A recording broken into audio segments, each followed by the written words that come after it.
Kalian pasti sudah sering dengar nama Kerajaan Samudra Pasai, kan? Biasanya kita kenal sebagai kerajaan Islam pertama di Nusantara. Tapi, tunggu dulu, ada fakta yang jauh lebih keren dari itu.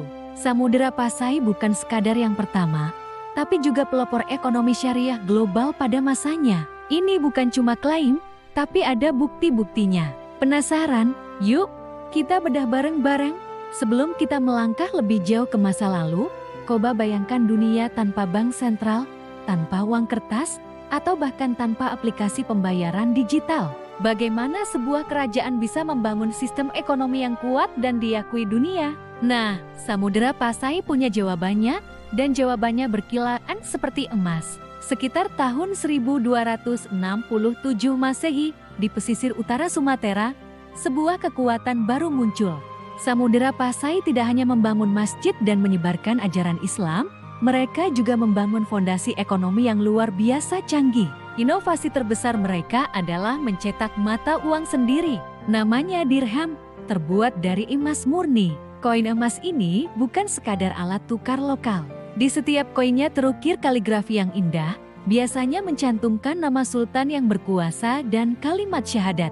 Ini adalah pernyataan identitas yang kuat. Mereka bukan hanya berdagang, tapi juga membawa identitas keislaman mereka ke seluruh penjuru dunia. Kualitas emasnya yang tinggi membuat dirham Pasai diterima secara luas oleh para pedagang internasional. Seberapa luas jangkauannya? Para arkeolog modern telah menemukan koin-koin dirham ini di tempat-tempat yang sangat jauh. Bayangkan, koin dari sebuah kerajaan di Sumatera ditemukan terkubur di tanah Sri Lanka, India, bahkan sampai ke pesisir Afrika Timur. Ini adalah bukti tak terbantahkan bahwa Samudra Pasai adalah pemain utama dalam jaringan perdagangan global Samudra Hindia. Mereka tidak menunggu dunia datang, mereka proaktif menciptakan sistem yang membuat dunia mau berdagang dengan mereka. Ini seperti menciptakan standar emas internasional versi abad ke-13. Tentu saja, punya mata uang emas saja tidak cukup. Apa yang membuat Samudra Pasai benar-benar istimewa adalah sistem yang mendukungnya.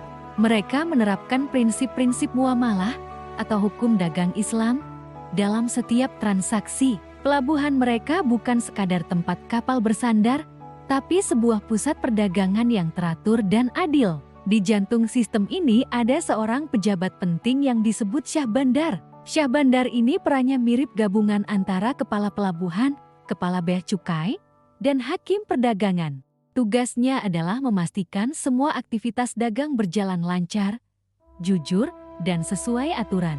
Mereka mengatur pajak, menyelesaikan sengketa, dan menjamin keamanan para pedagang. Bayangkan, seorang pedagang dari Persia atau Tiongkok berlayar ribuan mil, membawa barang-barang berharga. Tentu mereka hanya mau berlabuh di tempat yang aman dan terpercaya, di mana tidak ada penipuan, perampokan, atau aturan yang sewenang-wenang. Samudra Pasai menawarkan semua itu. Regulasi yang jelas dan penegakan hukum yang adil berdasarkan prinsip syariah membuat para pedagang dari seluruh dunia merasa aman dan nyaman berbisnis di sana. Akibatnya, Pelabuhan Pasai menjadi sangat kosmopolitan.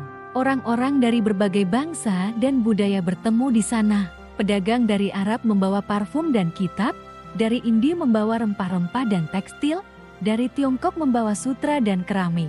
Mereka semua bertransaksi menggunakan dirham emas Pasai di bawah aturan muamalah yang adil.